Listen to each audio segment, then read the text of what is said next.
G'day, doggies, fans, all things Bulldogs. Sorry, I was a couple of minutes late attending to domestic issues. G'day to everyone who's been waiting to come on. G'day, Timmy. Very much looking forward to Monday, and I'll be at the game. Can't wait to catch up with everybody that's going to be there and going to come say hello, including you, Timmy. G'day, David. G'day, old fella Dave. Good to see you all. We'll wait for a few people to join. Lots to go through again. Look, I know we're all sick of hearing about Lachlan Galvin, but I just want to double down on some stuff because, look, there's a lot of stuff that G'day, Shreg. How you going, mate? There's a lot of stuff that I say on this channel which people could take or leave, but I felt there was a lot of validation in things that were said that has come across. And I'm definitely not taking a throw at the stumps with a lot of it. A lot of it comes from just seeing what's happening in front of plain sight and lining things up. And plus, there's a little bit of stuff there as well, which I won't say too much about. But when it comes to the media, I know what I'm talking about. All right. A lot of people know it as well, but which is funny because I hear so many people who hate the media. Yet when it suits them for their narrative, they quote it. And I'm sure I've done it before myself. So when it comes to the Bulldogs, Danny Weirdler, although I don't like him very much, and although he is a journalist, he has a good relationship with the Bulldogs and Gus Gould, and he's pretty good. G'day, Snopzar. I'm well, brother. G'day, Sayed. I'm looking forward to it as well. I can't wait to talk about it. G'day, Gratitude. Good to see you all back. It's great to see the same people here every week. It's what I love. Hope you're well. Let's not turn this into a Sutton bash up. Well, he has just been announced, as I just saw. I literally read that 1 second before I went live on Bulldogs for Life, a very good page. Hey, mate, what area will you be sitting? I'll be in the gold area, I think. Probably around, I think we're going Gate M, level 2, somewhere like that. There'll be quite a bunch of us. I'm going to look for us to meet up before the game. Hopefully I don't have too many enemies out there that want to have a crack, especially Parra supporters. Hey, David, I was relieved with Ciro and his presser speaks clearly and logically, backing Toby, backing Reid, acknowledging Galvin's willingness to accept playing reserves or whatever. Look, he's well rehearsed. He knows what to say and what not to say. Some people will look. There's a suggestion there that Galvin's going to come in at some point. I saw that with Oluwapu and Flanagan, but I think we're talking about two different things here. We're talking about the player that's let us. I'm not going to say let us, but being our halfback in a team that's on top of the ladder versus a player that was, I think we'd won 2 games, lost 2 games. And then there was calls from the media like Paul Crawley, who was angry that Flanagan was dropped the year before, but then 1 year later was calling for him to be dropped after 4 games when we were 2 wins, 2 losses, saying that because we lost to the Warriors by 2 points, Flanagan couldn't take us very far. Now, I'm not a huge fan of his, but I felt he tried hard in what we had at that time and defended well. And defence is where I look at things a lot. And that's where I make my calls when it comes to Galvin's inclusion. And if I get it wrong, I get it wrong. But I've said that I don't believe he will play this week. And I'm not even sure if he'll play in New South Wales Cup for this first week. I don't think it's going to serve him a huge purpose. I think he's very, very raw still. I don't think if he was in our system, he would have played 31 games already. I really don't believe that, or in many of the better systems. But I do think that the Wests like Benji Marshall has done a good job with this kid. But yeah, I think it's a big journey for him to fulfill his potential. I think for him to get to his best body weight, his best shape, to get his defensive game worked out. It's going to take a lot of stuff and development from within our system. A system which, you know, a lot of young kids are getting to their potential. And we get to see Mitch Woods in New South Wales Cup this week, it appears. James says the Galvin Kitty did well in his interview. He sure did. I had reservations about it personally. Just I know when my experience in business, when you get a lot of crap that you can't really, which is hard to prove, sometimes silence is the best type of response. But I think they did well to put out a lot of fires, and there's a lot of validation of the stuff that I said personally. And I want to talk about that. You know, like what I really loved is when Galvin said that Ciro's given him numerous positions to look at. Now, then there's also the part, can you play 7? Yep. Have you got any issues with 7? Yep. No. You know, like very quick to answer that, which with a bit of a smile on his face. He seems to be, you know, he has a bit of a laugh at certain things, which is good. He's got some good personality going. But the important part of it is what I've talked about a lot, and it's in plain sight for everyone to see, is the amount of individual development that goes into a lot of these players. You know, I don't expect that they're putting Viliami Kikau on the right edge too often, because he's just been ingrained as that sort of player in that sort of role for a very, very long time. Like, they'll look to other options. But the fact that, you know, that they can play 6 or 7 players in our lineup in the middle, in the centres, or on the edge, or at lock, says a lot about the development. And then when you look through the kids, the way that they're mixing them between all the different grades. And look, and that's probably in a lot of ways to the detriment of results. And we're seeing it again this week. Like, there's probably 8 or 9 players out of that New South Wales Cup side that are not playing this week and not named anywhere. Because you get to that point where in Ron Massey, they take on a lot of those SG ball players. Some come through and play flag. Some even make it all the way through to to New South Wales Cup. And a whole lot will go in between flag and Ron Massey. And they're sort of trying to work out who's going to form the crux of the side moving into the season. And they're testing and trying and giving opportunity to as many individuals as they can. So look, we've got the team list. I put it out to the members today, those who have paid the premium. I've sent a few little videos out just to give you guys something additional. The dog father come back and had a chat today. Thought that got it pretty close with the team list. I was surprised to see Karaz in there. I thought he might be named in 23. But I do believe if he was named at all, he would play. In regards to, I thought Daniel Suluka-Fafita would be on the bench because Sam Hughes did get that game. He played, I think, 17 or 18 minutes against the Dolphins in tough circumstances. Then he backed up in Cup and played, had a week off, and now he's on the extended bench. And DSF's back in the side, which is really good for him. We'll talk about the 3 possible changes that I can see. I can't see Galvin playing, but, you know, who knows what they're going to do. They might throw him in the deep end, but I'm just not sure it'll happen. And I'm not going to tell you whether my opinion is whether he should be in the side or not. I think that serves no purpose. I'll trust what the club comes up with, but based on what I've seen from our club, I think he will spend this week on the sidelines. I'm not sure he'll play reserve grade.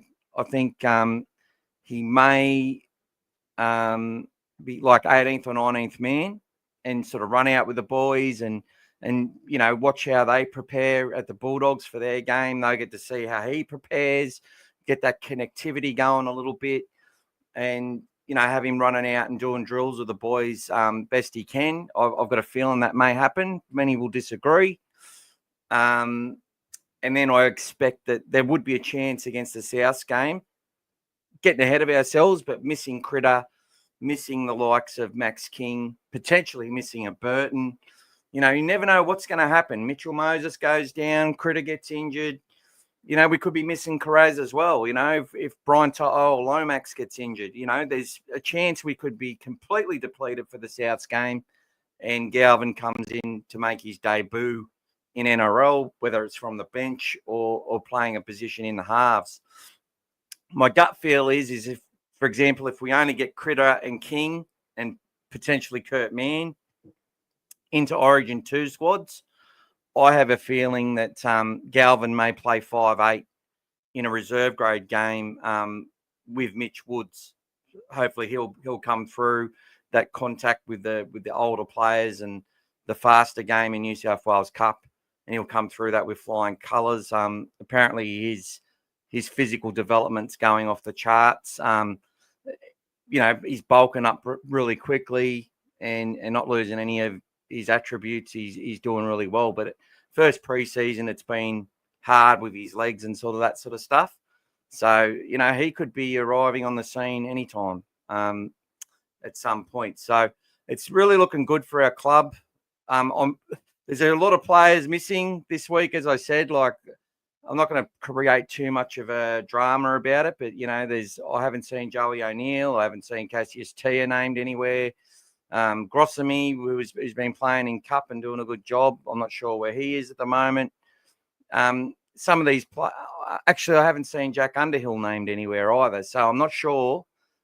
I can tell you they're probably having a rest, or they might be playing in Ron Massey to give. And this is where they swap some players around. I'm not sure what's happening. But I would not be surprised as we get to June 30 that we'll see a few of the younger kids sort of go back to school and do their thing. Maybe go and play some other sort of footy. There's high school stuff going on at the moment as well. And we might also see a couple of players transfer to other clubs, which is business as usual for this time of year. You got me back. Oh, that's good, butter. Sutton should be nice. Won't want 60K bottles at his head. He revels in it, man. He likes to make himself the center of attention. You know, look, Gus has talked a lot about Sutton just as a referee over many years. I'm not so much biased. He just doesn't get into that, Gus. He doesn't drop to that level. He understands, you know. Canterbury Bankstown's actually really heavily involved in developing young referees. It's funny because my auntie did the same thing with netball, and she's lifetime member of Canterbury Bankstown netball, Hall of Famer. She's passed away now, but she actually coached Terry Lamb's sister in netball, which was a claim to fame. But lots to do with the Swifts and going back a long time, and really good coach. But with rugby league referees, it's a real, you know, I was talking to John Curry and he was telling me a lot of the stuff when we were doing the interview, and that's something that our club really gets behind because referees are it's such a hard thing to do. You know, you've got parents wanting their kids to be the next biggest thing, a lot riding on families who have talented individuals, and winning helps everyone get spotted. And, you know, refs cop a lot and it's really hard. But, yeah, I think our club has a real appreciation for refs. And whilst we can see clear as day that Sutton just tends to make coincidental errors when it comes to our club more than other clubs, one thing that I've noticed from Gus is he doesn't believe this ref is very good. He thinks that he said a lot of stuff about him in games when he was at Penrith and all those places. He was saying that Jared Sutton just used to make the contest about him a lot of the time. And you'll see that. He'll just come up with some explanation. He's a really good spinster. He's just able to come up with any sort of spin in order to convey the message he's doing, and really good at evening things up. You'll notice you're getting penalised on the fourth tackle, fifth tackle. Teams getting marched uphill. Then your discipline does drop down, and you give him any reason, and it's there. You can't push the envelope. Under pressure, you bloody give away your bloody captain's challenge, and then you got no hope with him. None at all. He's just going to call it all against you for the rest of the night. And he does this to all teams, actually. He has a real funny way of managing the game, usually a penalty, the same penalty for each side early, both for piggyback, and then whoever gets the roll on and the momentum, they get the call. And he makes it so hard on the team. I've just noticed it. He's really momentum focused, and I just can't stand him, to be honest. And I wouldn't be surprised if 99% of what he does, he doesn't even, it's just the way he does things. But what I have noticed is the more you criticize this guy, the more you attack him, the worse it fucking gets. David Schwartz, Rothfield makes shit up like Trump. Braith should say every time he opens his mouth. Buzz was talking to some 13-year-olds and they reckon, so this is purely conjecture and I'd be fine with it. Yeah, well, I'm not happy with Braith either, man. And I'm going to speak about Braith. I'm going to speak about Hooper. I'm going to speak about all of these pricks because the very fact that an ex-Bulldog, I watch, it's very hard because I love the arrival of Braith and Astor. I was one of his biggest fans. And as a player, I still am. Many say he was overrated. I definitely was a true believer in Braith's ability. Really angry when he got that field goal against the Tigers because they should have made the grand final that year, and it's pretty much gone shit for them ever since. But and I think they might have beat the Dragons in that grand final just quietly. But getting back to Braith, the fact he keeps mentioning that the Bulldogs ring him up and stuff and tell him no when he says something wrong. The fact that he keeps mentioning that he's hearing from the Bulldogs, like he's got inside information. I think that's just disgraceful for an ex-Bulldog to act like that. Gordy doesn't do that. Gordy doesn't ever talk like that. The closest I've seen was the other night when he was basically threatening Danny Weirdler about his lies in regards to Billy Slater and Selwyn Cobbo. And I can tell you now, Gordon Tallis is a real good person, whether you like him or not, whether you hate his guts, doesn't matter. He's actually a good family man, a good human, and so is Benji Marshall. But we're going to look at all these things. It's been an 18-minute intro. I'm getting through your early messages. Great to see Carraz back. I didn't think I thought, he can't possibly be back. They said round 16. It's only been 3 weeks. I thought, South Sydney game, maybe he comes into centre for Critter.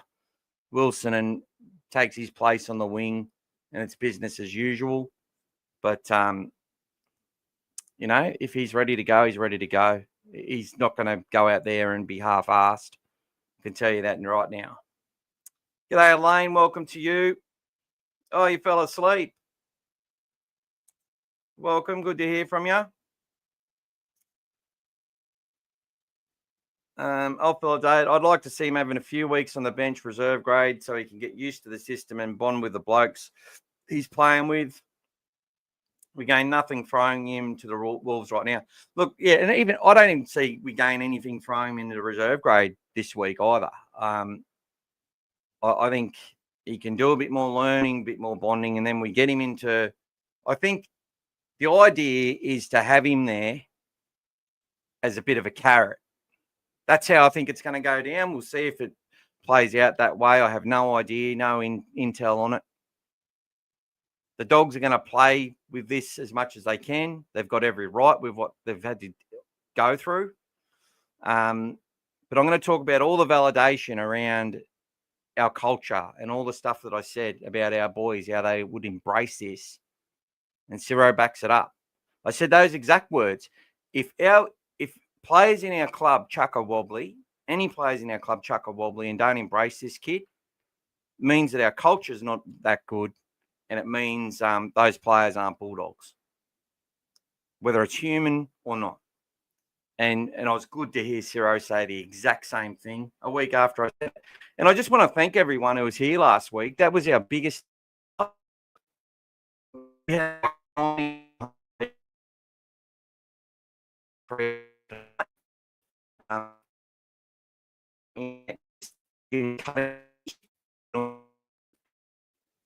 yeah, I don't expect to get that every week, but we ended up getting 3,300 viewers and a heap of people joined the channel. It was just fantastic last week, and really appreciate everyone who stopped in and commented. It was literally the biggest live we've done. So very happy about that. But yeah, when it comes to Galvin, I think they're going to keep him sort of on the edge, of the team, sort of looking in. I think he might get some time in reserve grade with Mitch Woods. And see, the ultimate for me next year is if Woods and Galvin can have a really good preseason, I think Galvin will get a bit of a shock next year during that preseason. But he seems like a kid who'll just take it on and handle it. Apparently, he's just ultra fit, just keeps going and going and going. He's got arms and legs like a teenager. It's like he hasn't lifted a weight in his life. It's just unprecedented how he actually goes out there and makes 20 tackle busts in 10 games and gets try assists the way he has and offloads in the line and does the shit that he does in attack. But for me, it's all about defense. I think that will translate through his introduction into this team. I don't believe he'll be thrown into the fire this week in either grade, but I could be wrong, and if I'm wrong, that's fine. I do think he will play a part in the second week when we're playing the Rabbits, whether that's a bench role in the full-time squad, in the first grade squad, or playing in the halves with a Drew Hutchison moving to the centres or moving to lock, or Drew even coming in to the NRL side and come in as an 18th man or something like that, to let those two kids develop. Because what I'd love to see is a situation next year. I'm expecting Toby won't be there. Hopefully he takes us to a grand final. We win. Club signs him for another year or two, and we just have these constant headaches with who we're going to play for the next 5 years until someone emerges as the prodigy or the chosen one. But I think it would be good to have young Mitch, Galvin, and Burton. But I don't believe Burton's going anywhere from 5'8". They're not going to push him to centre just to accommodate these two kids. It'll be a very gradual process. And I think you'll see the kids play a few, I shouldn't keep calling them kids, but these young gentlemen will slowly develop their games and their bodies to become NRL first grade halves that go on and have great careers. But we will see. G'day, Marty. Do you think Galvin will be on the bench against the team that can't be named? The Voldemorts. I think he will be 18th man. I don't think they're going to play him in the side yet. I really don't. Gratitude. If Galvin does make the 17, who would drop out?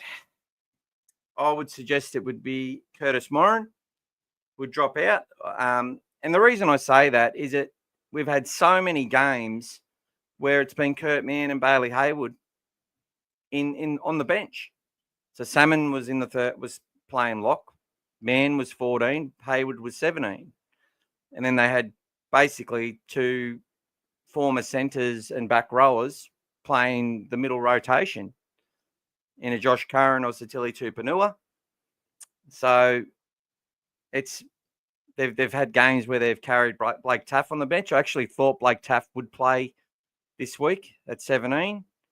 Once I had a look at things and I had some thoughts this morning, and that changed a little bit. But we'll get to those three changes that I expect to see. How good was Crow's interview with Jamal? Love the kid. Yeah, he's absolutely brilliant, mate. Just an absolute great human. G'day, Cricket Dog. Drop Montoya, move Burton to the centres and Terry to wing. Why? Why would we do that? Burton's a 5'8". He's the best half in our club by far. And welcome to the channel, Cricket Dog. Never had you on here before. Really love you giving your opinion. But as people know, I just give you mine straight back. And I'll tell you why I give that opinion. Because Montoya, just like Toby Sexton, Reed Marnie, and everybody else in that side, has got us on top of the ladder. Now, the only concessions I make with Montoya is I feel he's a bit heavy-footed when it comes to a wet game. But I'll tell you what, he's a lot better player when Jacob Carraz is there, although Wilson was fantastic. Wilson's been great every game he's played, don't get me wrong. But Marcello has been trying his heart out. I've said it millions of times here. Wingers aren't the reason teams score tries, right? They don't come in too far. They don't, we all think that's what we're seeing, but it's all about our game breaking down in other areas and not being managed in other areas, which puts our wingers into that scenario.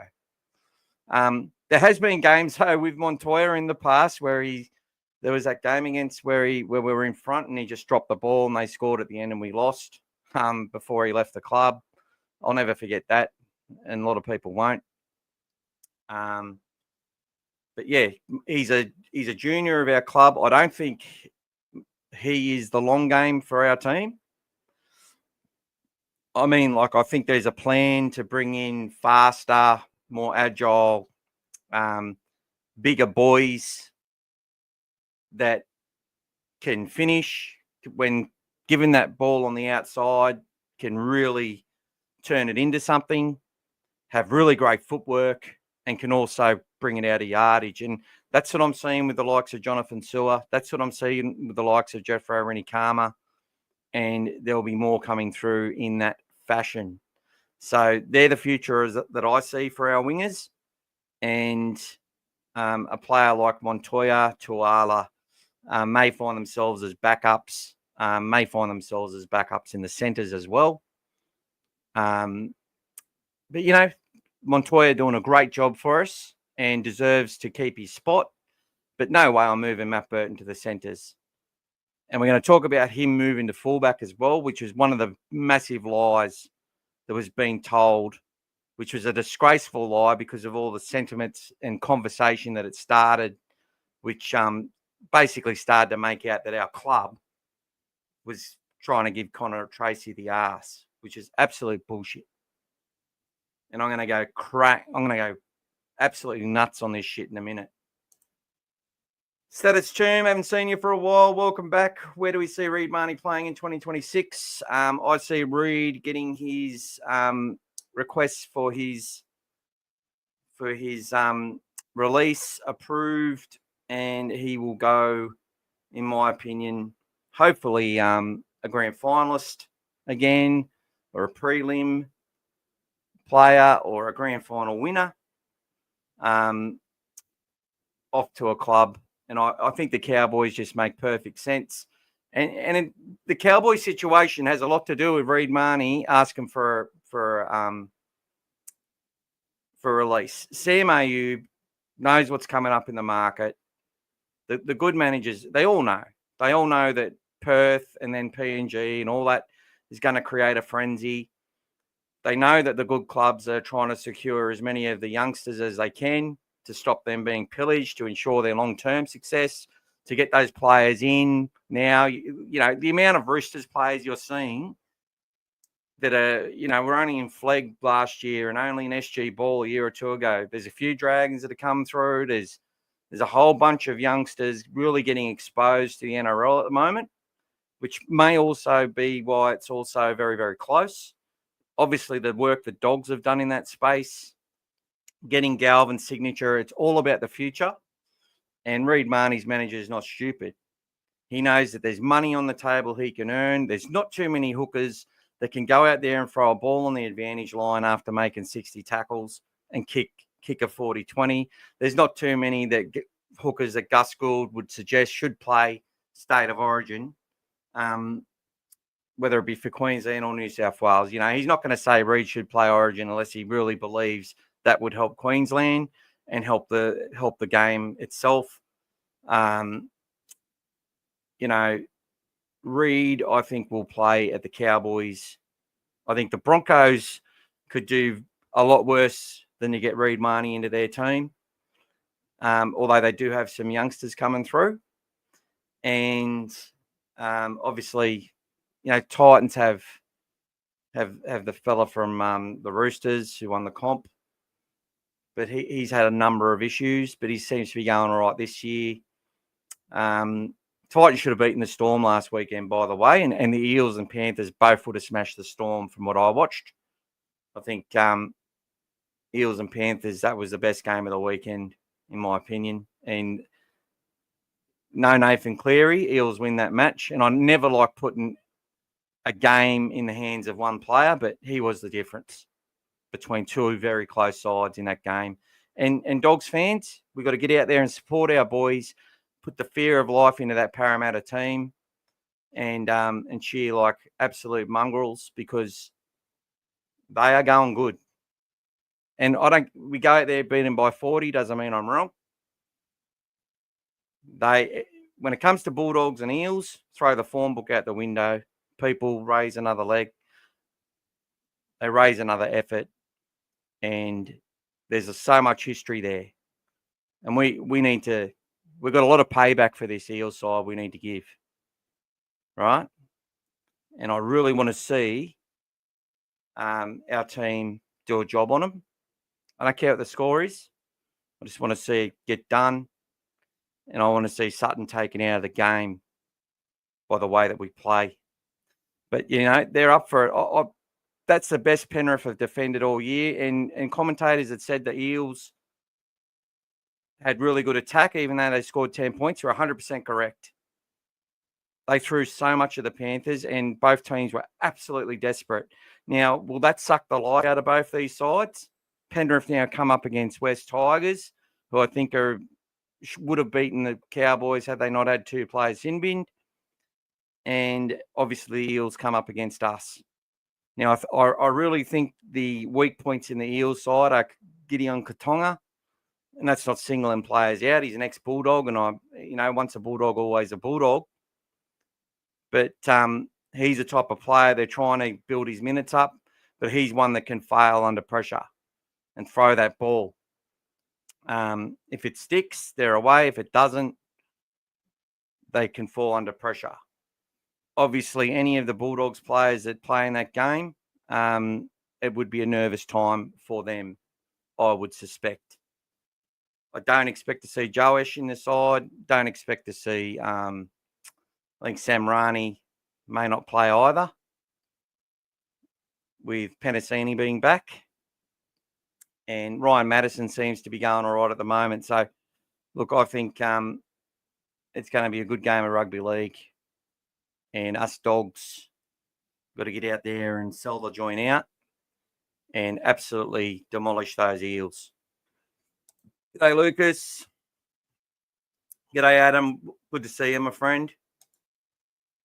Who do you see making a play for Huss if he ends up leaving Brisbane? Zreg, that's all.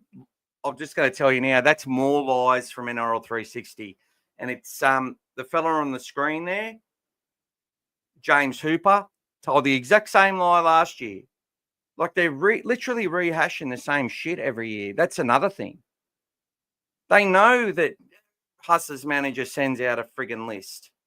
They know that, like that's been talked about before. It's been talked about with a few players, which it has a list when they're off contract, when they're free to negotiate terms. I don't see him leaving Brisbane. Now, because Buzz has it in for Madge Maguire, and look, part of the criticism I agree with when it comes to Madge. But one thing they're not talking about is that half the Bulldogs team was moved on after Ciraldo got there because they couldn't handle the training program. And whilst we started pretty well, we fell away because they were flat for the rest of the season. Players couldn't buy into it. There was too much to learn, and they were absolutely gassed. So anyone who says, oh, I don't, Corey Parker this morning, I don't cop that they're tired. Well, you can see they're tired. What you see in the second season is a few players that they realise can't handle the pace. If they're smart, they piss them off or find a way to get rid of them or find those other players, other clubs, I should say.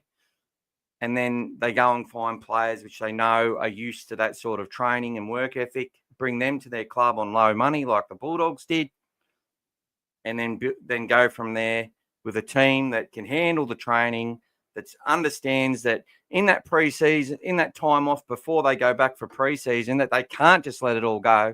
They can have a little break and enjoy themselves, but they need to keep themselves fit and so that they're ready for that preseason.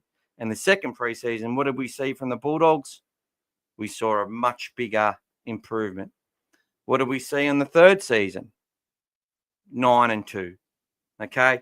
And I think Madge has a harder game plan to win than ours because he expects a level that's way higher than what most teams can achieve.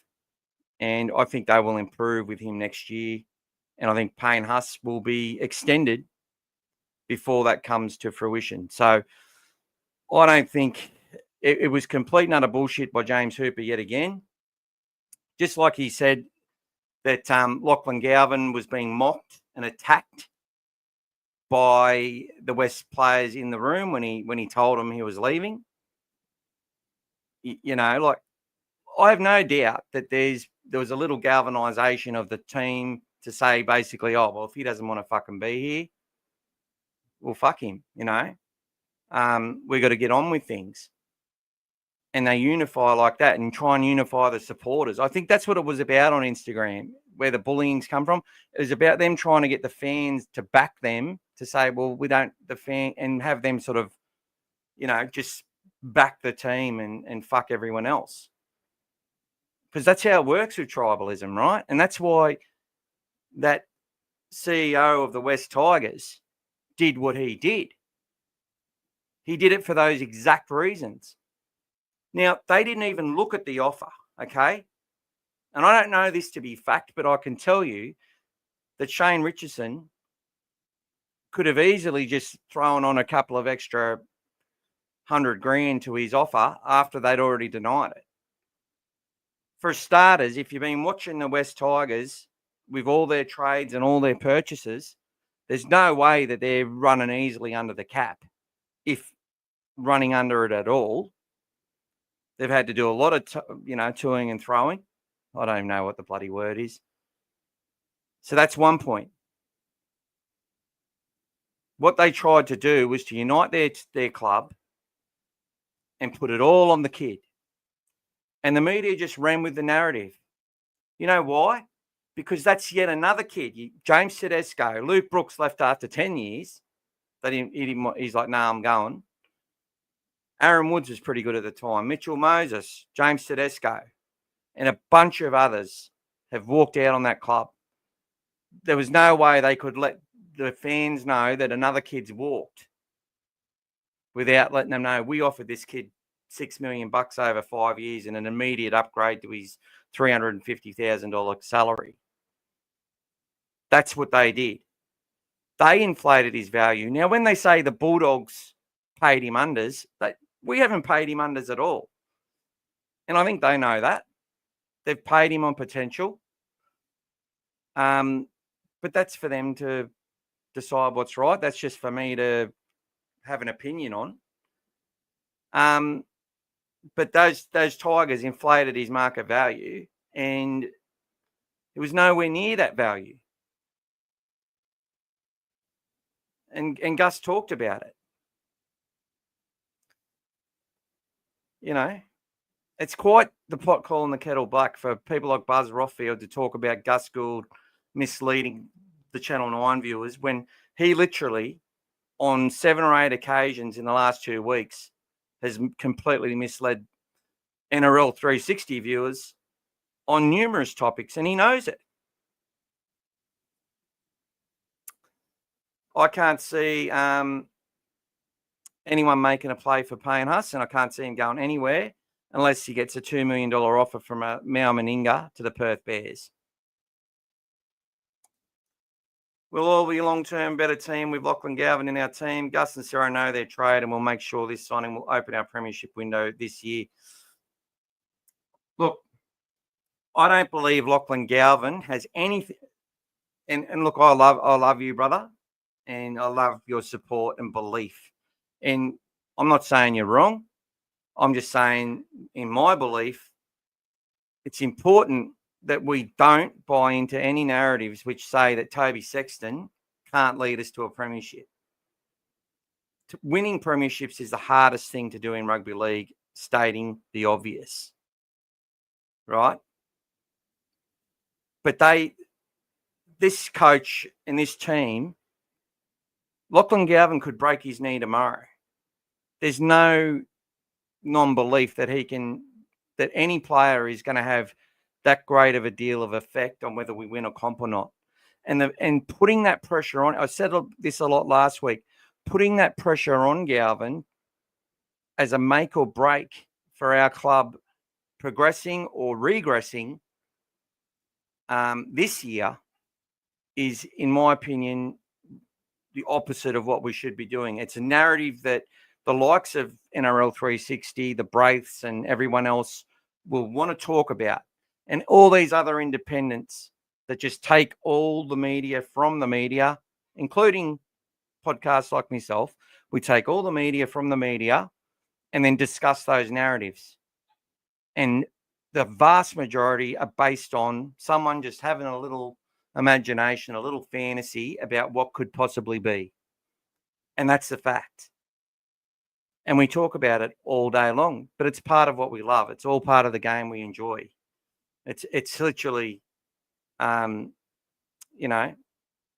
my favorite thing to think about and talk about. But what I will say is can be very disruptive to a club and to players if they start getting hacked and attacked online and everywhere they go, on every bloody news channel, because, whether it's people saying Toby was never going to get us to a premiership, and they might be right. But that's really just diminishing and dismissing what we've achieved so far to be on top of the ladder, and our coach's ability to get the best out of players.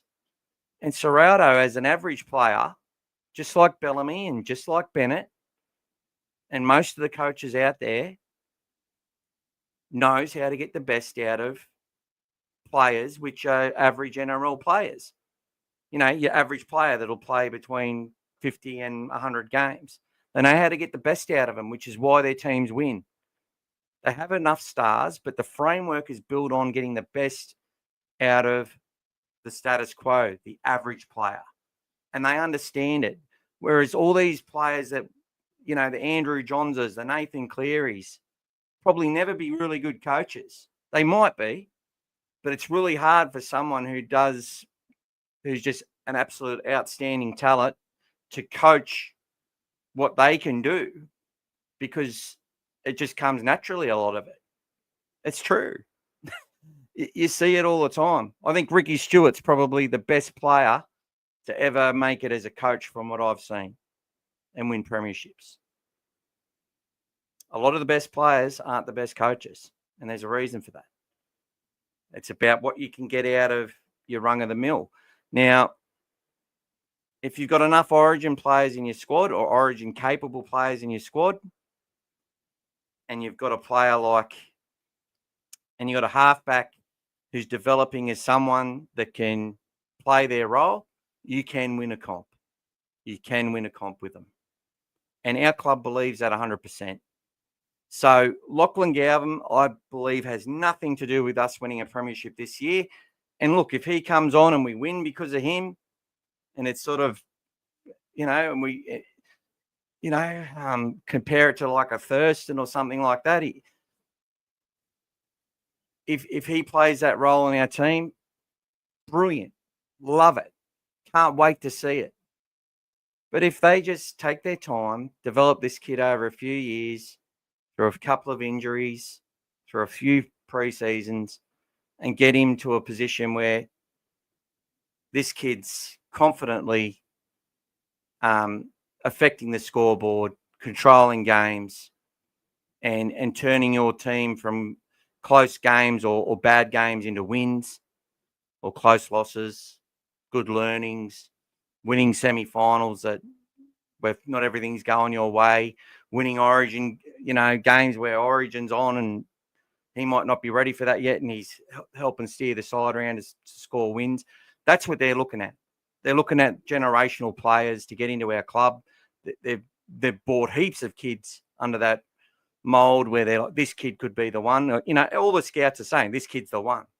He's the one. He's the Messiah. Trust me. Get him in. The player manager, the scouts, they're all telling Gus and everyone, they're like, this kid's going to make or break your club. He's going to make your club go great if you take him on. That sort of conversation's happening all the time. And the kids probably half believe it. Their families believe it.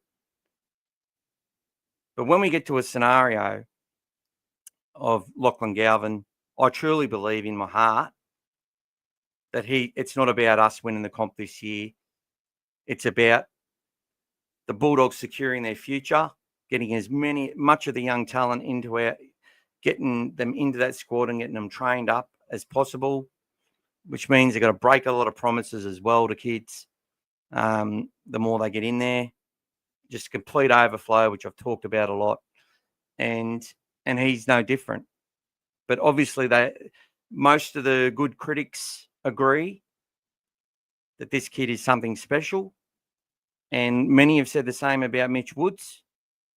That's all hearsay from the journalists, but from the actual people who matter, to get compared to Steve Mortimer, I've never heard anyone compare anyone to Steve Mortimer before. So Gus has gone on a limb with a couple of things that he said about Galvin and about Mitch Woods.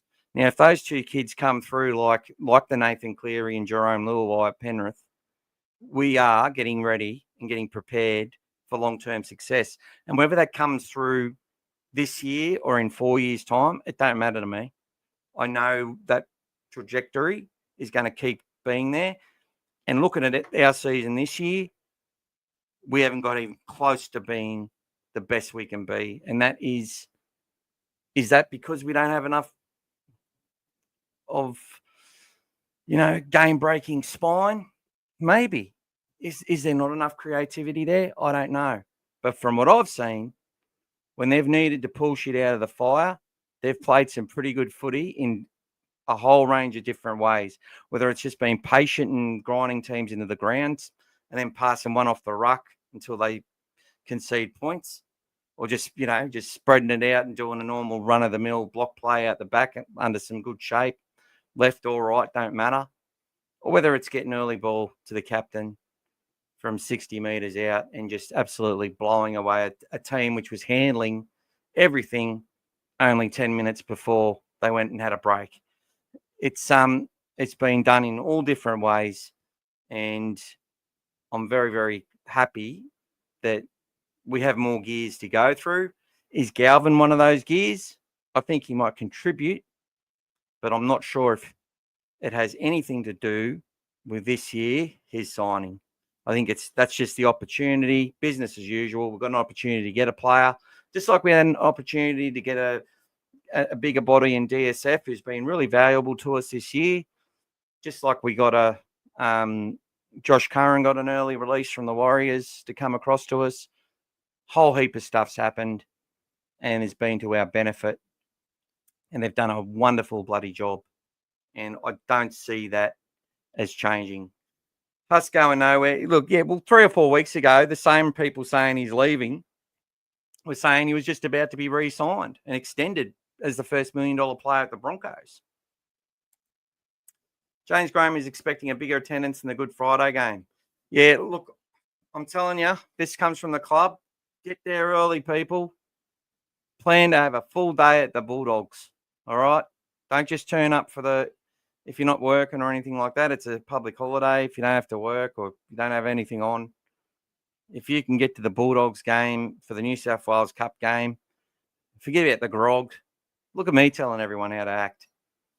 Get out there and support the New South Wales Cup side If we can have 30,000 in the stadium before that starts, that'd be brilliant for those guys. And it's going to light them on fire. And I'll tell you, Wests have picked an absolute massive team, like Royce Hunt starting in the props. I think they've brought back Brent Naden, and Fatape's been really good. They've brought another guy back in. Charlie Staines, who I think's been playing really good in first grade. So yeah, they're full of talent in that West side for this game. This is probably the best team they've rolled out all season, minus Lachlan Galvin, of course. And isn't it funny? We're playing Parramatta in NRL and Western Suburbs Magpies in reserve grade. Lockie won the Harold Matts with Western Suburbs, I think the year after Mitch Woods won Harold Matts with the Bulldogs. G'day, Chucky. Doesn't it set a precedent for the future to our players that no one is safe in this ruthless cutthroat business in pursuit of the ultimate goal? Yeah, well, I can agree with that. I have a bit more of a softer approach to that. It's more of a case of they know it's cutthroat, but with a club first mentality, you go there, you get told that you're playing on the wing when you've been playing second row, you go play there and embrace it. If you're playing on the left when you've always played on the right, you embrace it. And you go to our club and expect to be given a program which develops your individual capability to play numerous roles, which makes you more of a likely to get yourself a job at any club for any team, whether it's in Australia or overseas, wherever. You're giving yourself that greater opportunity because you've come to the Bulldogs in our system and they've made you a better player. And when you buy into it, it may not work out either, but you're giving yourself every chance to develop your arrangement of skills. And I'm seeing that everywhere. Kids, people playing in all different areas. And that's been so helpful. Going back a few years ago, like we're playing South, we're on top. Carraz gets injured. It just completely destroys our whole team. We just can't compete because we don't have that variational flexibility in our players. Ciraldo goes and gets players that can play multiple positions and then keeps developing kids in multiple positions and then hiring players of the same type of mould the following year. 100 kilos, about 6'1". Fast. Have a mindset and a mentality of playing 80 minutes every week because they were in the centre. They were in the back line. Building them up to be able to handle the middle. Giving them a system where they can go out there with confidence. Where Bailey Hayward can go out there from a 7 to playing at lock. In the space of 2 pre-seasons and make 40 tackles on his ear. That's the system, guys. And it is cutthroat. Players are going to end up in other places. And with all this expansion happening, managers are going to agitate for releases constantly and agitate for more because they know for a start, the managers want to make money by making their clients more money. So it's going to be a very hard thing for teams to navigate. And that's why I completely applaud the signing of someone like Lachlan Galvin. And I applaud them bringing a kid from the Dragons over. And the amount of kids they've re-signed through Harold Matts and through all the combined high schools and all that sort of stuff. All the good clubs know what they're doing. Galvin looks really good in Bulldogs colours. He's only a kid who's trying to do the best for his footy career and everyone needs to leave the kid alone. 100%, brother. Based on the open comp this year, it is anyone's title to win. Injuries could be the difference. Depth will be crucial. Yeah, well, that's another great point. And going back to your point, that's where your point comes completely to the fore because if Galvin can get amongst our system, can handle himself in defence, can be trusted by everyone in the team and the coach, and we have some injuries, to be able to bring him in and do a role and do a job and add points to our scoreboard and create opportunities is going to be essential if we're going to go anywhere in this comp. And as you know, you can get to the prelim with your best team intact and lose two of your best players before the grand final. Happens all the time. Oh, we've got to bring Galvin in for the GF. We saw we didn't have Mick Ennis, and we had to put Moses Ambai at hooker in 2014. We saw in 2004 Stephen Price couldn't play the grand final. It happens. Please hit that like button. Everyone support this awesome channel and support a good man. Thank you so much. Definitely do hit the like. You can also become a member if you want. Support the channel. But there's definitely no need to do that unless you want to. G'day, Paulie. I reckon Galvin is going to dominate the competition at the Dogs, who will unlock Burton's full potential. After 5 or 6 games, regardless of where he's playing. Look, Paulie, I can't agree, mate. I hope you're right. And if you're right, kudos to you, brother. But that's the sort of stuff I'm not going to... It's a great narrative. It's a great thing to think about. But I don't believe that is the intention of the club. I don't believe that it's why he's in the team right now or at the club this year. I truly believe there was an opportunity that presented itself because the Tigers wanted to move on and get their season sorted. And they were quite happy to release him. And I think they were from the start. And I think this kid, if he can do all that, that's fantastic.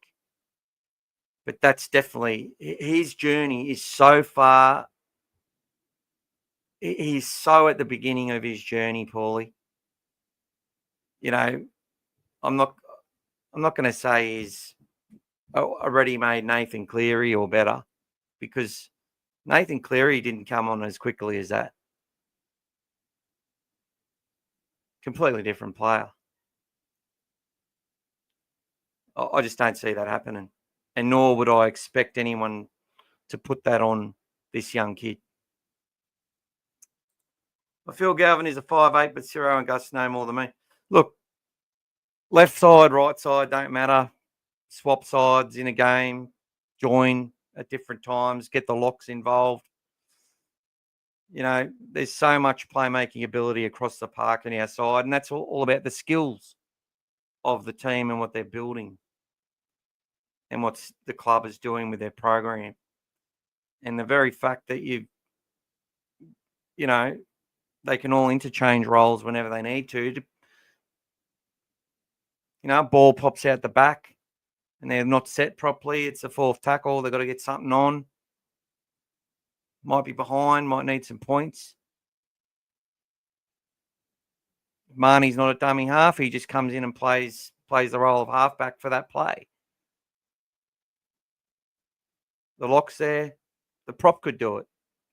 They're all developing their skills. It's great to see what this club's doing for the players as individuals. And very, very happy. But all this talk, he's not a halfback. I'm not going to dismiss him or the club. Halfbacks are getting bigger.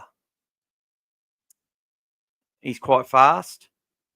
One thing they've got to sort of ascertain, you know, he bulks up a bit to fill out, which you'd think he'd be like 93, 95 kilos if he fills out a bit over the next couple of years. Is that going to impact his speed around the park? You know, Ben Barber, when he went to the Broncos, they bulked him right up. They got him onto a big weights program. So he'd really bulk up. And we're looking at, he might be able to develop into a 5'8" and handle in the line and stuff.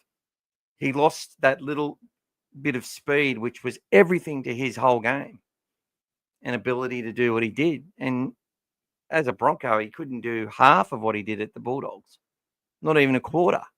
And it wasn't because of his attitude, it's because they changed his whole physical makeup. So that's something that they've always got to work at and look at. So, yeah, many judges are saying he's a 5'8", no doubt. But he looks pretty creative to me. He can run a short side. He can turn numbers into your favour and get people on the outside. He's very good at looking at where the defence is, especially on a last tackle. And he's quite happy to run the ball. Now, the risk-taking is generally something that a 5'8" will do, and that's why he's suited to that role, whereas the halfback will keep in control and then give his 5'8" the ability to do that when they want.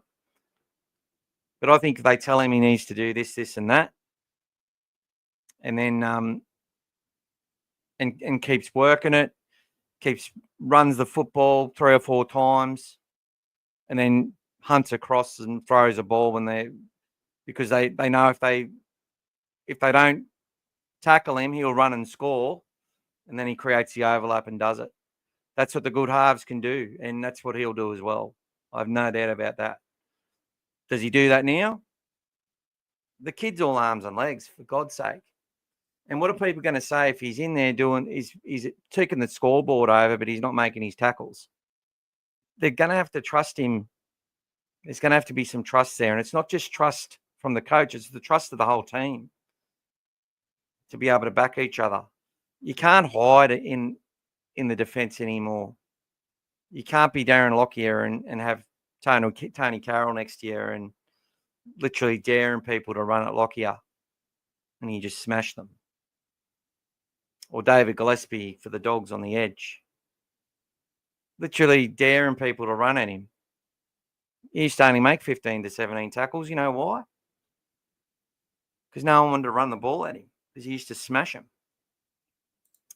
G'day, TM. I'll be at the Canterbury Leagues Club this Monday for the 2 games. Absolutely pumped for watching Wood's debut for Cup. Yeah, I'm looking forward to that as well. I expect there'll be 5 or 6 changes. Expect Wilson will come in. Taff will go into fullback. Jonathan Sewell will move into the centres or onto the wing as well, is what I believe will happen. And I think DSF or Sam Hughes will play in that match as well. So let's talk about the 3 potential changes that I see. I think there's a chance that Blake Taff could move into the 17 role.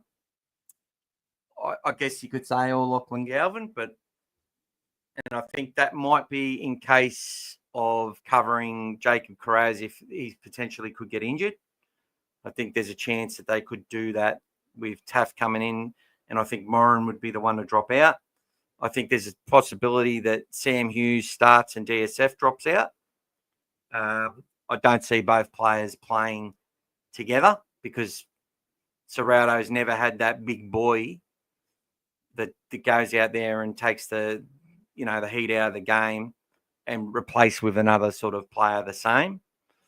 I do think Lipoi Hopoi and Harry Hayes will definitely play off the bench, and Curran will stay on that right edge. I really believe that will happen.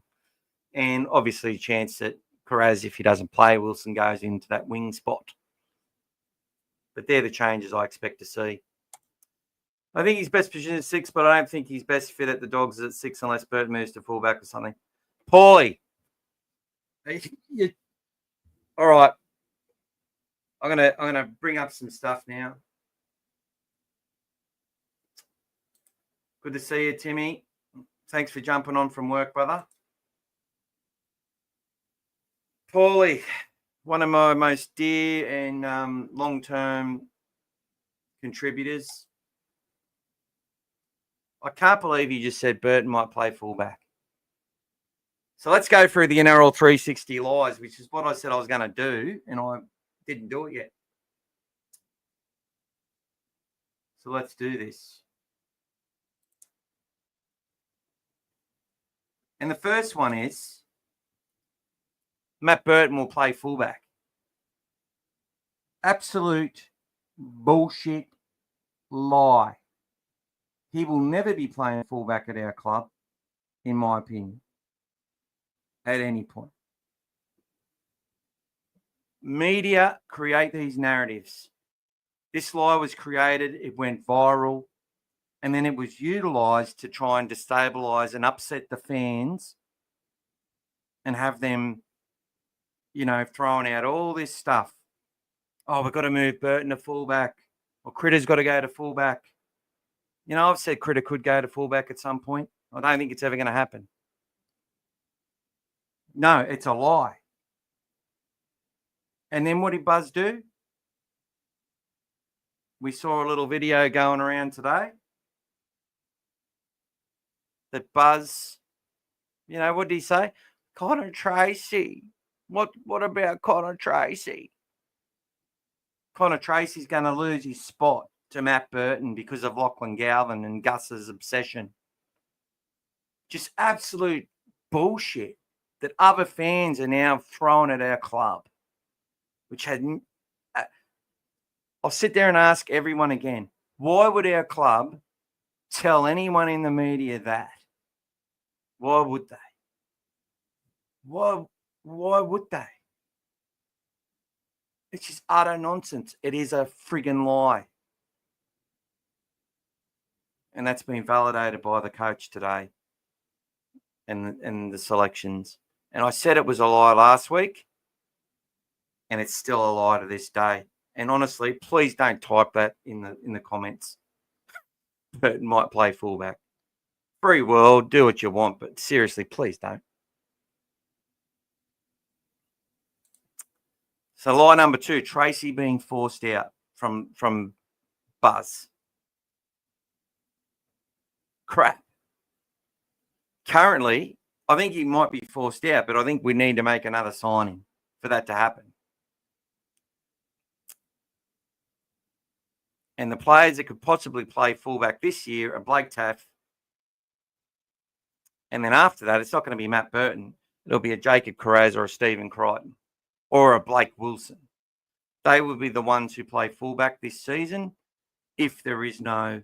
And look, I'll throw one out there. Lachlan Galvin, who's done it before as a kid.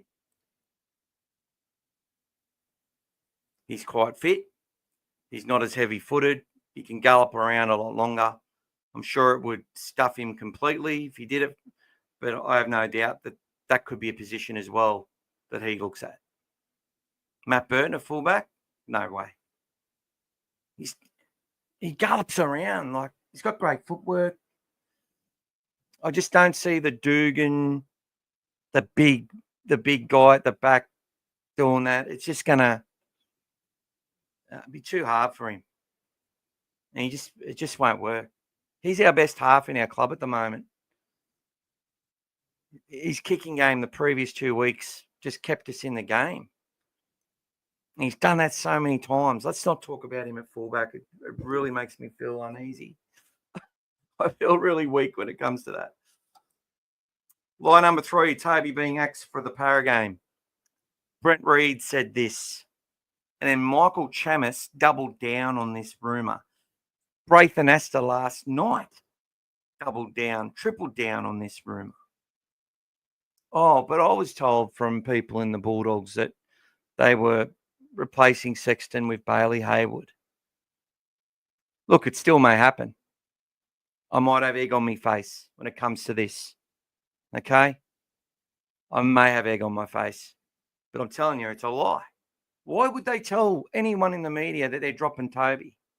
The only possible way it could happen is if Toby Sexton or his manager released that out because they were told that. No. You can't protest to know what goes on in our walls, right? They're called walls for a reason. I don't know. Some things you find out. Some things just become easy to spot. But this is just spin to the max Toby being axed for the Parra game. To sit there and make out our club would sack the 7 that's got them to 9 wins and 2 losses. I was worried about the narrative from Danny Weirdler, which does to me suggest they're putting the pressure on. So I have no doubt that the pressure's on. And I think Galvin will be in the corner of Toby's eye. I really believe that. In the hope to bring the best out of Toby. And while if we perform well and win matches and he plays his role in that, they can't sack him. And they won't. Nor will they want to. They'd be like praising his game and clubs will be lining up to sign him for more than what he's going to get right now. That's what our club, I'm sure, is hoping for when it comes to Toby Sexton. Reid Marnie is out of favour of the Dogs. This is another bullshit lie. Before the season started in 2024, Buzz tried to throttle this type of bullshit out. That Reid was under pressure from the club and they're not happy about this and not happy about that. They don't tell him anything. They don't tell James Hooper anything. Okay? If they were telling Braith and Asta stuff, I'm sure it stopped after his comments. They're not telling these Fox journalists diddly squat. David Riccio, smart enough to work out the narratives and where the truth is closer to lie. And after he spins things for a few weeks, he's able to sit there and go, this is how I reckon it's played out.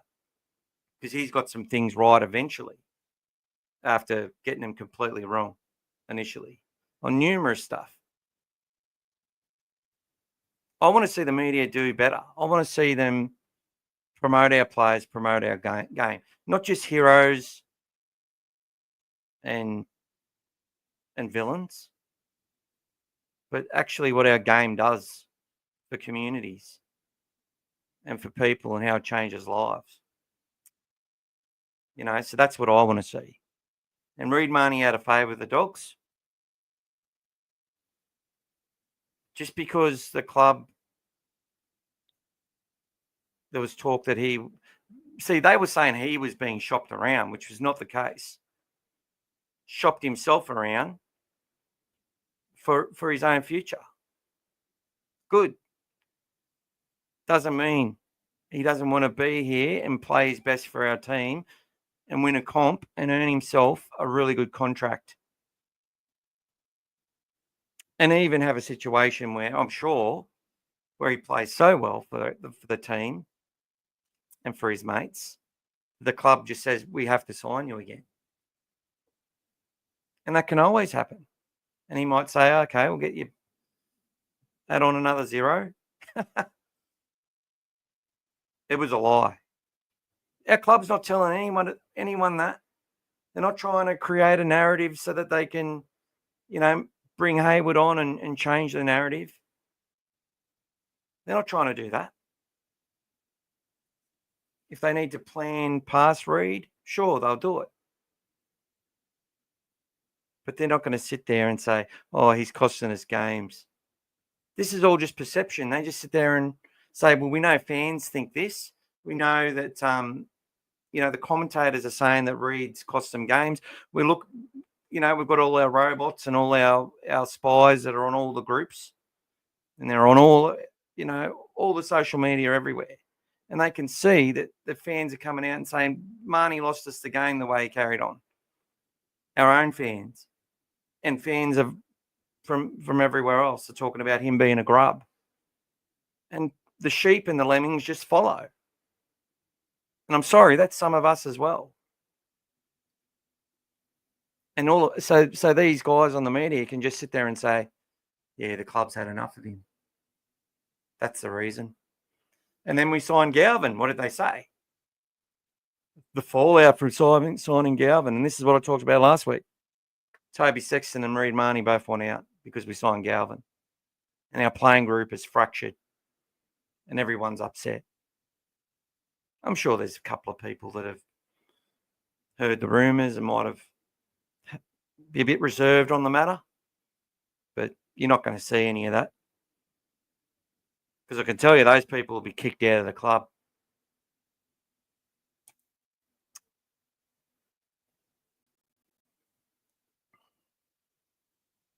Hey, brother, hope you've been well. As the bro above said, injuries will be the killer at this time of season.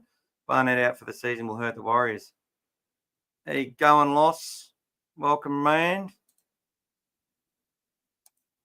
No problem there, Adam. He's been doing way better than Fisher Harris, and that could affect their spot if they lose another one or two key players. Could happen to us too, especially with Critter's niggly injury and Carraz too. Yeah, look, injury can cruel anyone, mate. Fisher Harris is definitely a lot more than what he can physically do on a field. I'll tell you that now. He is truly missed by the Panthers, brother. It's just the presence. As my son says, I say, "Well, where's my present?" And he goes, "My presence is your present." Fucking smart ass. The Kraz podcast was easily one of the best I've listened to. It was outstanding. He's a true Bulldog and a legend in the making. Yeah, I love listening to Jammers stuff. He was also on Kenty as well. Kenty's a cock. I just like counting up the amount of stuff that Kenty gets wrong. I tell you what, there's no one on our channel that gets things, or anyone who comments or says anything that gets things as wrong as much as that guy does. No dramas, Timmy. You can catch up. Yeah, the only issue with Galvin is defensively in the system, not attack. But attack also comes down to what your team's doing and how they're doing it and where you are on the field and understanding all that. 5 or 6 games, I don't know. Might take him one game, Paulie. I'm not saying that you're wrong. I'm saying that the chances are that you're wrong. And I don't think it's about this year. I really am not going to, not that he's going to care what I think, and he seems to be a confident kid who believes he's going to do it, and that's great. Can't wait to get on the ride with him, But I'm not going to sit there and just believe that's what is going to happen every week. Bernie's a 5'8" or centre at best. Right now, he's a 5'8". Yeah, he's a centre when, just like a Tommy Turbo, is a fullback. Plays centre in rep teams. Latrell, same thing. They're spine players.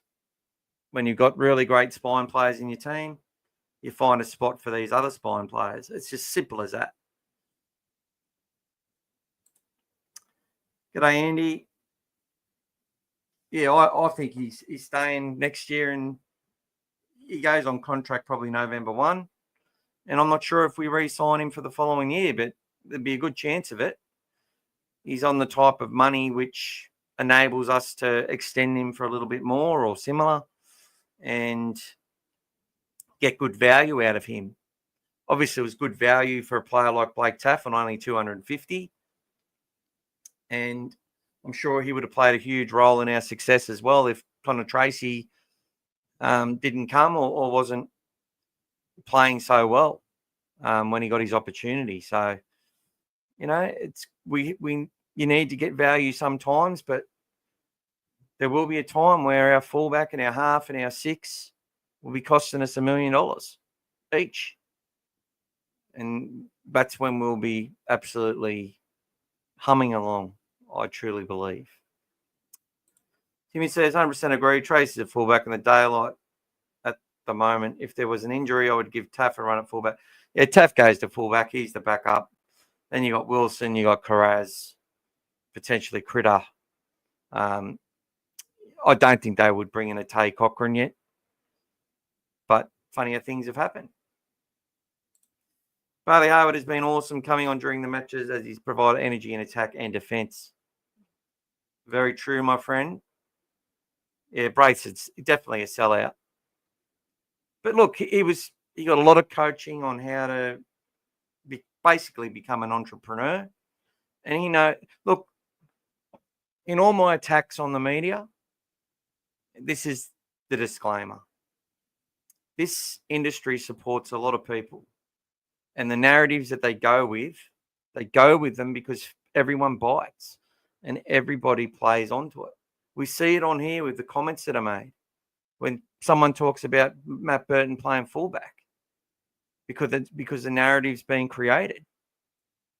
And look, Paulie might 100% believe he would make a good fullback, and a lot of those commentators themselves said it.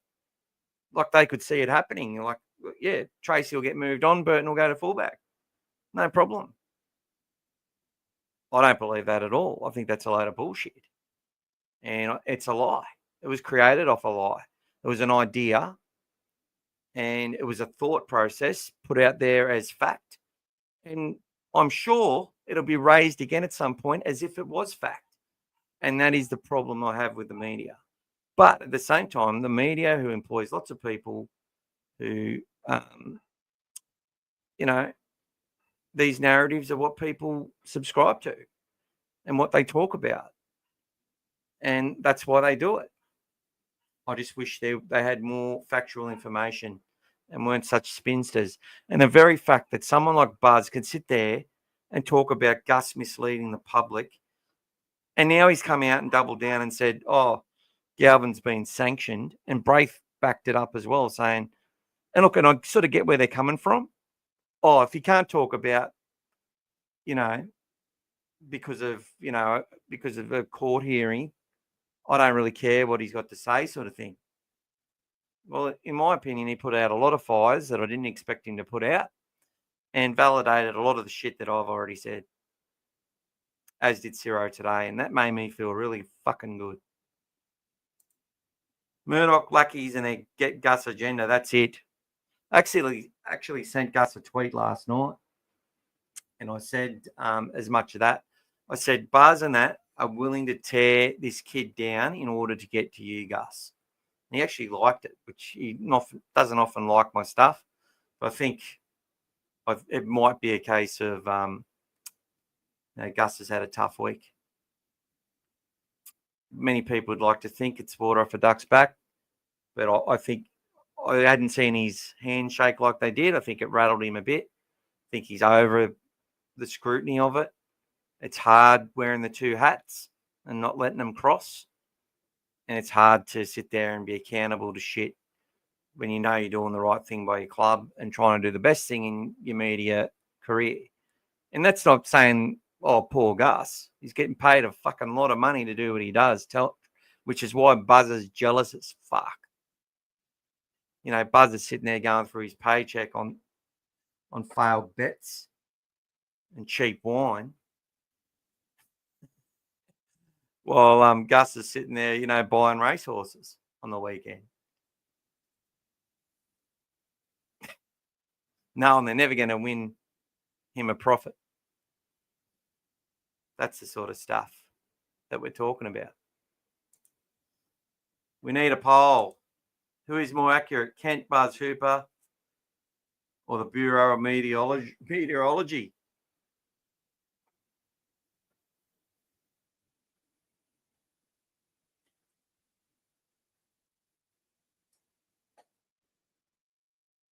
Really thirsty. Really needed a drink.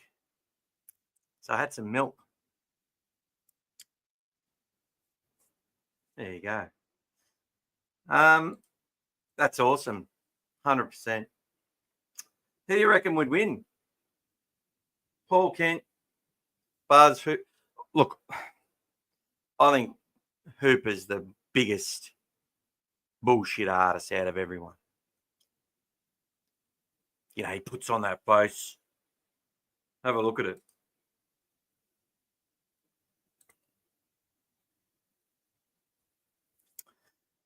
G'day, Tommy, and thank you for joining the Dogfather, brother. And he sent you a thank you message for subscribing to the Dogfather. Thank you so much. Thanks for pointing out this crap. They're just trying to look for shit. Can't wait for the Monday game. It's going to be a tough one, I reckon. Oh, here we go. NRL Parra Eels. You guys going to get spanked on Monday. Kid Galvin going to tear down your good work. Did you put your teeth in, bro, before you started rattling off shit? look, I love Joash Papali, and I have a lot of time for Jordan Samrani, and I used to like Matt Doorey. You know, I don't mind Gideon Katonga. So I hope those ex-Bulldogs that we gave you play well on the weekend. But yeah, mate, put your teeth back in. Now, how did you even get on the internet? Did you work out how to use the Wi-Fi, or did you go and pay for a... Welcome to the channel. Welcome to the channel. It takes balls to come onto a Bulldogs channel, our arch rival. But the very fact you say, Kid Galvin going to tear down your good work, shows just how much of a puppet you are to the media narratives. And I'm sure you are really happy that he's not gone to the Eels. Anyway, thanks for coming, Parra. What's the matter, Parramatta? And look, yous are a big chance of winning. And I don't lie about that shit. If we win or lose, it's going to be on our team. Are we good enough? Or is your $2.4 million spine, sorry, your $2.4 million halves pairing just going to be too good for our $2.1 million spine? Because that's what our spine's worth. And that's what your halves are worth. So there you go. Cool story. Hooper for me. Yeah, he's a fucking bullshit artist. The buzzers, honestly, it's a photo finish. It's a photo finish for the lot of them. I feel Leo Thompson will inspire more grunt and aggression up front. Controlled aggression is the key. Yeah, I like to talk about Leo, and I can't wait to do a sort of a video on him. I really love what I saw in the game against us. He played 72 minutes straight against the Dogs, which is a phenomenal effort considering what they were up against, losing 2 players after 2 minutes, barely having possession and being down 2-0 at halftime. It was because of a player like him. And apparently his leadership, they expect to see the same sort of influence that a James Fisher-Harris had growing up in that Penrith club as to what Leo Thompson can bring to the Bulldogs in that forward pack. You know, Maxi King, you look at him and you go, you're seeing how much of a leader he's becoming. He's just still got that persona that he's still got that persona that he's, you know, hanging around with a bunch of stars and he should be a winger or something, or you know, he's in the wrong place. He can't believe he's there with all these players. But what I see on the field, so much better than that. But Leo becomes our number one. Maybe not. They might say, "No, Max, you're wearing number 8. You're the number one guy, mate. Leo's got to take that off you."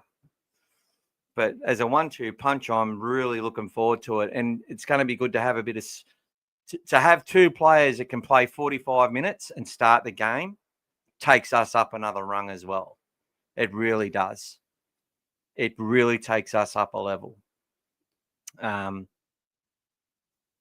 then to have someone like a Sam Hughes or a Jack Underhill develop into that excites me even more. Got some young beasts coming through like Oliver Smith and all that. Oh, they look good too.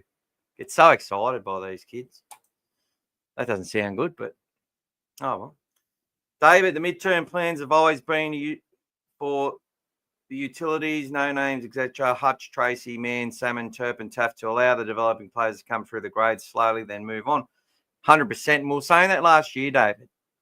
We said these guys are here as essentially a stopgap solution, but they've got the opportunity to become more than that. And what, you know, Jake Turpin has had a lot of injuries. Let's be honest.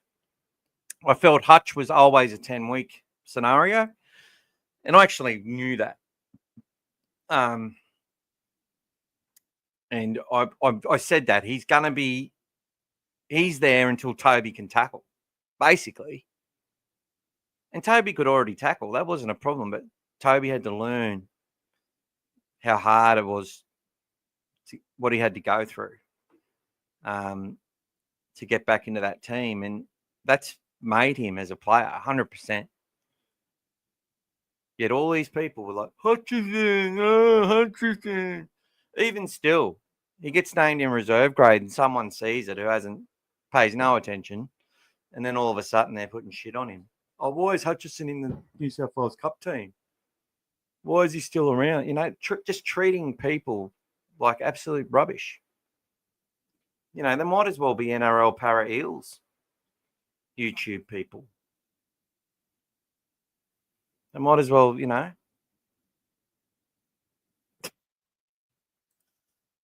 thought that was funny. I'm sorry, but I have to disagree with you, says Timmy. Find your tea first, then we might see you on Monday.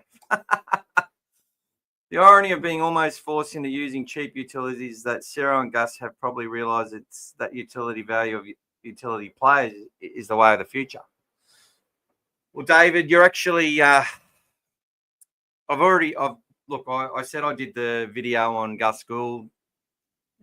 There was a strike on it because of a trial involving a blurry image of Cronulla players and Bulldogs players in a trial, and it come up as a strike. Well, not a strike, but a copyright breach. So I took it down, and I just haven't got round to finishing it and getting it back up. But it's basically about the house that Gus Gould has built and the philosophy, pardon the pun, philosophy, is Gus Gould's making. Ciraldo, Ivan Cleary, Ricky Stewart even, they're all descendants. Our lad over at the Warriors, coaching them, all descendants of a Gus Gould philosophy, which is based on 80-minute players. Now, I'm putting words in his mouth, yes, but I've just watched from afar and watched what's happened in front of my eyes over a long time. And it's like when you watch things happen, you see when they're going to happen at a certain time and whatever, you see trends, and those trends become a reality. And that reality is that he got ahead of the game. He knew that the game was going to get faster and faster and faster. He's influenced a lot with what he said about the game. He knows where the money wants to be made out of the game. He knows what appeals to a lot of people. And he's been looking that far ahead the whole time, which is why he really does get annoyed at some of the rule changes and how often they were happening, because it's really hard to build your club around that. But they've been turning players into and evolving players through these systems ever since he was there. And it's the exact same at the Bulldogs. They go and get prototypes, and they're targeting prototypes. Jacob Preston is a prototype of a player that they knew based on when they get to meet him and see what comes from inside his heart as well, and the way that he went about things, but just his whole physical makeup is in all the boxes he's ticking through the stats that they're getting. They're prototypes for players. And then you go and look at Harry Hayes, and obviously a different makeup, but centre, playing second row, comes in as a middle player. Jacob Preston, plays second row, can play both sides of the field, can throw a pass, can offload, can tackle anything and anyone, and can run as fast as some of the fastest players out there. Can move laterally and up and down, no problem. Satili Tupanua, another one. When Ciro come to the club, they moved Raymond Fatala-Mariner into that middle. He's like, what are you moving me there for? But you could see the proof was in the pudding. Andrew Davey had only ever played on the edge. you're going to play in the middle, Andrew. What? Fuck that. Oh, I guess I'm not Villiamy kick-out. I'm not part of your little club, your little Villiamy loving club. That was sort of the attitude he brought across. The young fellow was ripping the badge off his chest, Jackson Torpenay. He's got the guru saying, Torpenay should be start lock this year.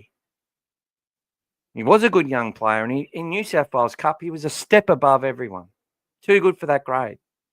Should have been next man up. Jacob Preston went straight past him in one preseason. Before they'd even played the trial, they knew. Luke Smith plays, I've only ever really seen him playing on that edge. They put the 4 on his back. He played the trial against the Broncos at centre. Now, I've gone through some of this stuff a few times, right? Jamin Salmon started his career as a 5'8" in the centre. Played in lock, playing edge back row. Was doing that at the Panthers. It's the same system. The system hasn't really changed. They are upskilling players and using horses for courses across the park. Okay? They're getting these prototypes of players that have utility value, that come through good systems, that know that their careers are built on hard work, that want an opportunity to extend their careers. And look at the Kurt man. He's played every position in the back line. He's played on an edge as well. He's played at lock, played at hooker. It's just unbelievable. Hutchison can do all those jobs as well if needed. Don't need to release it now. But he's the greatest mind in rugby league, Phil Gould, and I honestly believe that all these coaches are in the mould of understanding what he wants, that the players they need to form their framework around, the types of mindsets, and you need to have all of that. And the other big element is speed, pace, and even if your team doesn't have the fastest players in it, right? If they play at a high pace at that whole game and keep the ball in play, the fastest players in the game will slow down to your level. If you outwill, outlast, and outplay, it is a survivor type mentality. What is it? Outlast, outwit, outplay. And there's a lot of that in there as well. It's in plain sight for everyone to see. And if you keep watching what they're doing, they've so much faith in how they're going about it. But I'm just going to give you the precursor to all of that. They are nowhere near where they want to be. And to be leading the comp, that's sort of a little bit scary.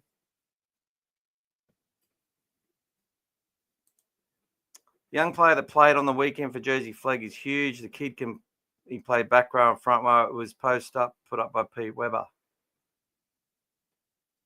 I need to have a look at that. G'day, Burko. Sutton is the ref this weekend. Don't be surprised if we get rolled. Yeah. Prick. He is.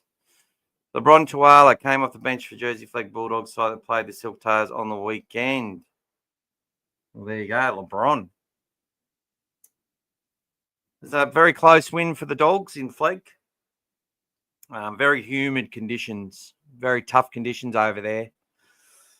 And they all struggled apparently, but we got the win, which was important. And our pathways in Fiji are doing a very, very good job.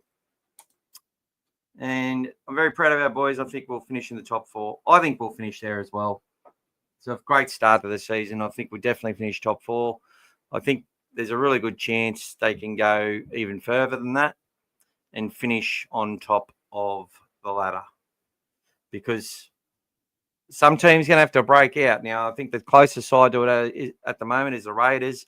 Like the Roosters will be there when I think they'll make it there again somehow. I think the Eels are closer to a top 8 finish than a bottom 8.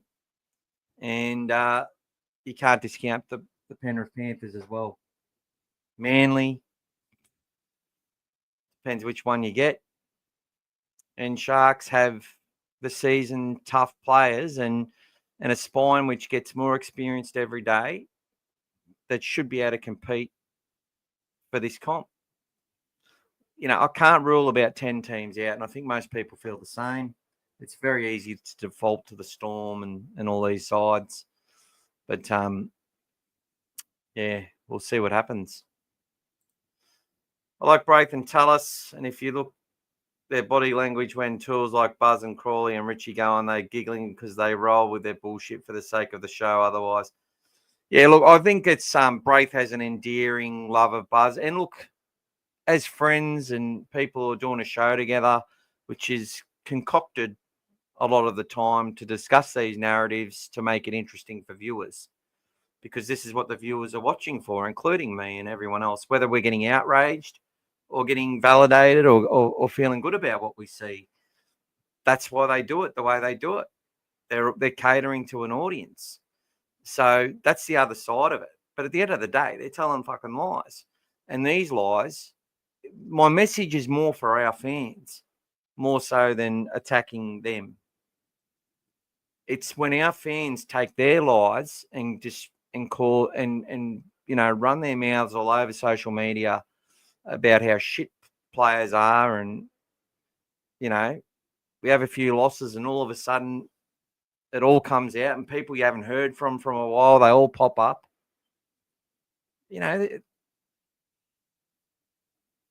Look, we all love Canterbury though at the end of the day, and that's a true fact. I don't say they're bad supporters. I just say that their mind goes to places which aren't necessarily anywhere close to fact or reality. And the reality is that the narratives are bullshit most of the time. There is no show.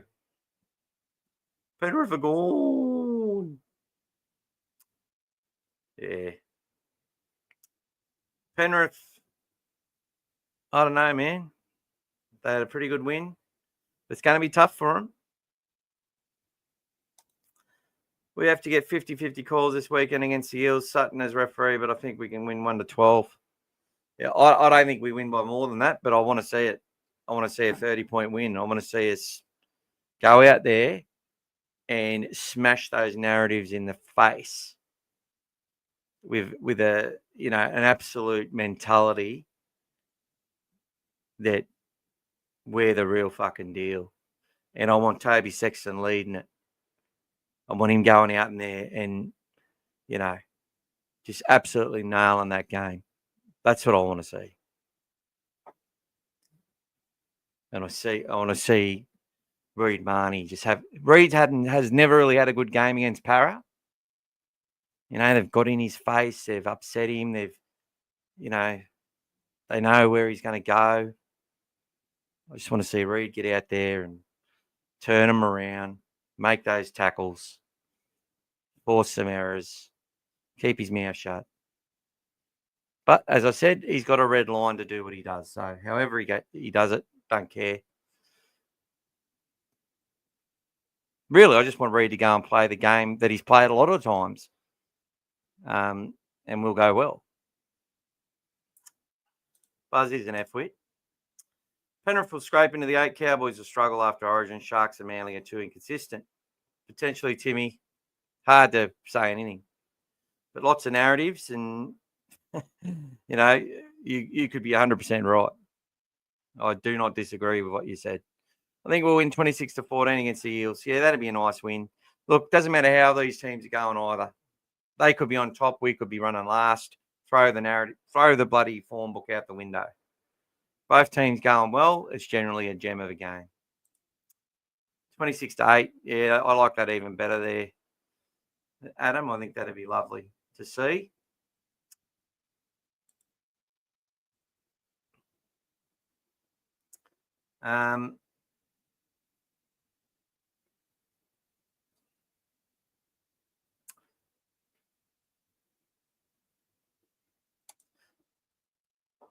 Just going to finish off the lies because I said I'd do it.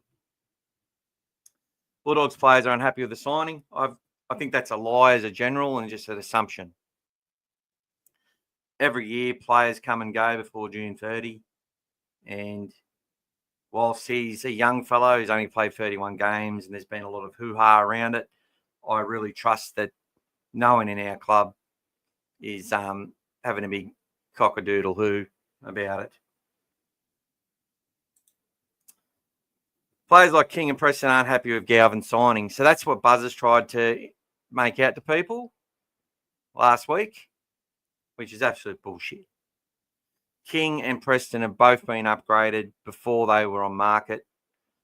So they've got upgrades to their current contracts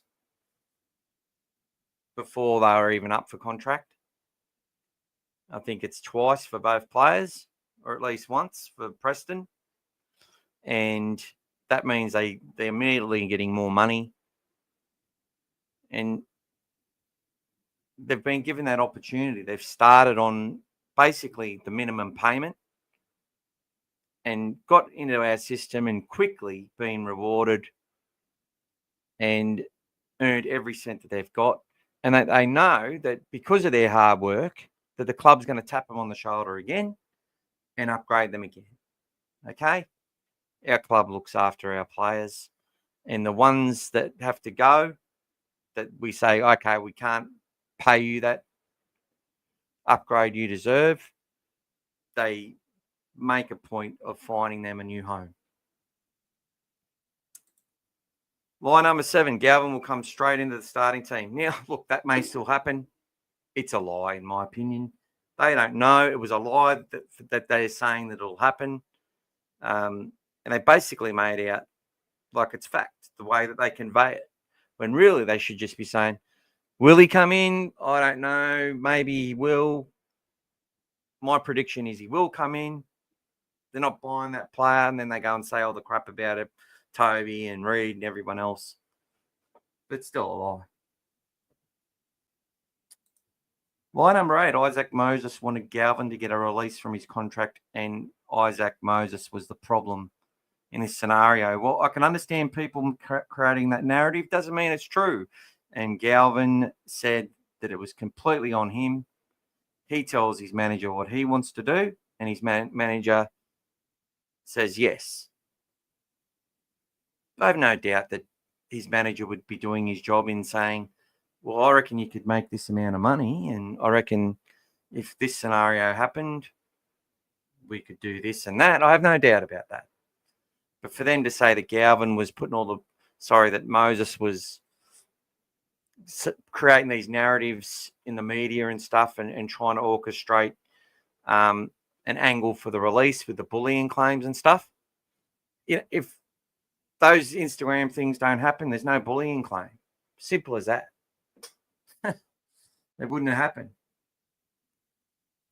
And I think that came about because the family would have been upset and saddened by it all. And they're like, what do we do here? Like, this is bullshit. They can't treat my son that way. He's given that club, he's let that club know nice and early so they can plan ahead for their future. He wants to be a part of their team for the next 2 years. I've no doubt that's what the family have said, and I have no doubt that the Tigers knew that completely. And I don't blame the Tigers for doing what they did, because I think they still have a united team and a united club. And I think they'll win more games than they've won in the last couple of years. They'll climb up the ladder a bit, may even compete for the finals. And the loss of Galvin will be a long forgotten memory. Unless the Bulldogs win and he scores and he's the reason for it. That would be hard to cop. Line number 9, Galvin was upset that Luai was coming to the Tigers. Yeah, I knew this was bullshit as well when I heard it. You know, and Hooper is one of the ones pushing this sort of stuff. And Braith asks him the question, and he asks it in a way which these people talking actually know the answers and have the inside info. That's where this deception of this TV show goes. Just as long as we know that they're just creating a false reality that doesn't exist.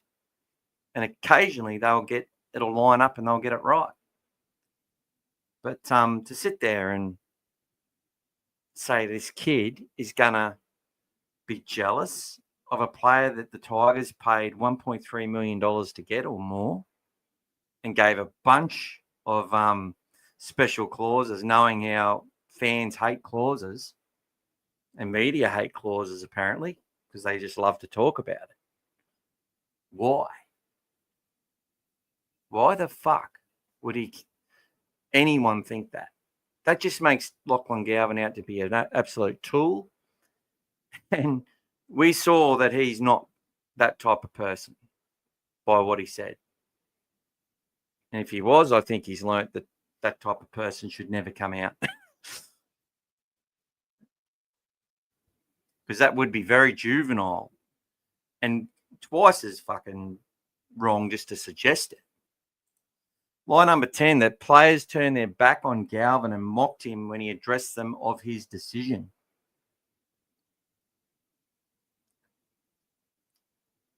I don't think he comes out and says that was bullshit unless it was. Seriously. Like if some people did turn, if he said something like, oh, I didn't see it that way, they might have done that or something like that. But he said that he felt supported, the players got around him, that he's got some of his best mates there. And, you know, to me, that's not a sanctioned interview. To me, that is, well, they've pulled the wool over my eyes if he's lying about that. I couldn't see a lie in that response. And even the fact that he was a little bit sort of like the words didn't flow out that well when he responded to it made me believe him more, actually.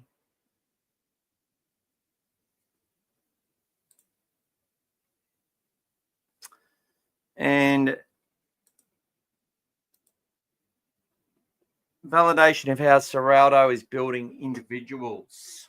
Galvin advised that Ciraldo gave him multiple positions he needs to learn, and this is consistent with the amount of positions multiple players in most grades are playing to develop their game as individuals, and something I've talked about on this channel numerous times. And I felt good hearing that from Lachie Galvin.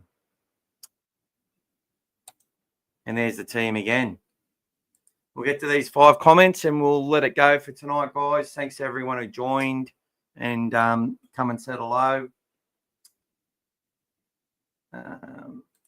Timmy saying Doggies 25, Eels 18. And Adam said, the boys welcome Lachie Galvin and it was awesome to see. Old fella Dave, Bulldogs 42, Eels nil. F the Eels, 100%.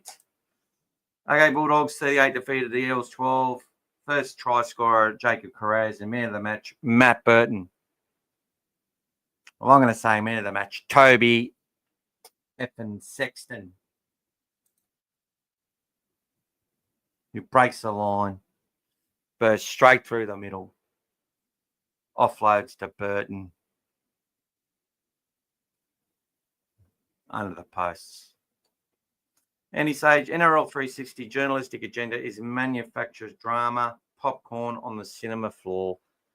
100% right, mate. And as I said, it's a whole industry. This whole game, this whole thing we're doing, it's just a reality TV show, as one of my mates said, which made me laugh, but actually it was completely 100% true. And we're all taking part in it and we all love it. But we need to call out the lies when they're out there, but also understand why they're there. And they're only an issue if our fans use those lies to justify shitty behaviour in attacking our club because we lost some games. It's look, you get your game face on as a fan as if you're playing the game. The people in the club are the same. Like all the ones who are taking the membership who get there and go and watch it. The managers, the board, it's like they're all playing. They're fired up, right? And they want to see us win all the time. They want to keep this feeling going. But they also understand that winning's hard. And our team goes about its business where it earns everything it gets. And that's what I love about Canterbury. And that's what should prove to fans to trust the process and understand they won't get everything right, but they're going to get more things right than wrong. And you're only one injury or one bad call sometimes away from not getting the result you want, which can have a massive butterfly effect on everything else. Just accept that our club's going to do everything it can to get that team into the best position to win for us fans, and they're going to continue to do that to the best of their ability. And all the haters, all the doubters, all the people who want to sit there and compete with Gus Gould and believe that they know more and they're better, you're not. Just accept it. You're not. And you never will be. Buzz. Thanks, Mick. Up the Bulldogs. Hi, Mick. Can I get your number to call you when I get to the game on Monday to catch up? Definitely, bro. I'll get that to you, my friend. I always enjoy listening to you and hearing your thoughts as well, mate. You teach me a lot as well, as you all do. Now, I do apologise if I get a little bit dismissive of some opinions, but that's just who I am. Sorry that I didn't see Mark or Pete on here, but I'll be seeing them at the game because we'll all be heading there together. So I'll see you around. I might do a couple more vids or something leading up to the day. Dogfather might do his keys to victory. He's back. All right, people, thanks so much. It's great to speak to you all. G'day, Don't Break the Fence. Would be amazing to repeat the 1993 Belmore destruction of the Eels. Yes. Or the 2004 round 1 destruction where they unleashed Sonny Bill Williams, who I fell in love with on that day. Didn't end up well, but God, it was a good ride to have into that 2004 victory over the Rooters. 42-6 on that day. Go to Doggies, another great podcast. Cheers, lads. Thank you all. And look, you are all part of this podcast. This is what you got to understand. This isn't just me. You're the ones who are directing how this goes most of the time. And I love it. I bring a few things that I want to talk about. Hopefully get some other Bulldogs fans to come across and have a listen. And, we all get to learn off each other. And we even get a Parramatta Eel jumps on and gives us some crappy comment. Thanks, Tommy. We do rock, and you rock too, my friend. And if you want to join the channel, please do so. Let's go, guys. I'll say goodbye and talk to you soon. Go the Dogs. Fuck the Eels.